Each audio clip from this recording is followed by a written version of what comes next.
It starts on a quiet weekday morning in Crestwood Estates, the kind of suburban neighborhood where the grass is uniform.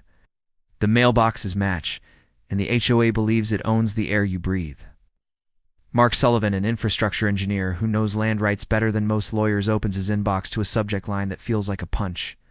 Mandatory easement approval, urgent. Inside, the HOA demands he sign off on a new water pipeline running directly under his backyard. They claim it's required for community improvement. They also mention a fine if he delays. No vote, no discussion, just pressure. Within days, the tone shifts from urgent request to outright threats. A board member fitting the classic entitled, "Demanding Personality," accuses Mark of hindering essential services. Violation notices appear on his door for absurd reasons: improper hose placement, unauthorized gravel color, even non-compliant mulch. Mark knows the pattern: overwhelm, intimidate, corner. But they made one critical mistake. They assumed Mark was just another homeowner. They didn't know he held a minority ownership stake in the regional water company, that every pipeline route, every permit, every easement must go through his office. So Mark does what he does best. He documents everything, every threatening email, every inconsistent citation, every moment caught on his security cameras of board members trespassing to inspect his yard.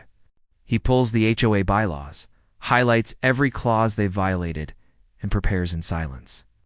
The board calls for a mandatory HOA meeting to address Mark's obstruction. Perfect. The clubhouse is packed that night, neighbors whispering, the board sitting stiff and confident. The chair opens with a speech accusing Mark of endangering the community by refusing the pipeline.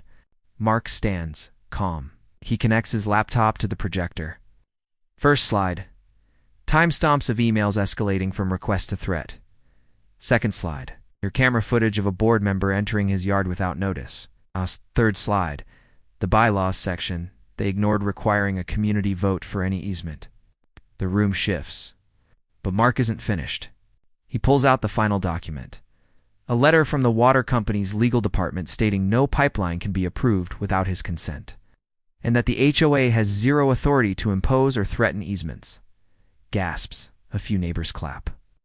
The board chair turns pale. Mark ends simply, "I don't block progress. I block abuse of power." No, in the company you're trying to bully your way into. Silence. Then the board folds.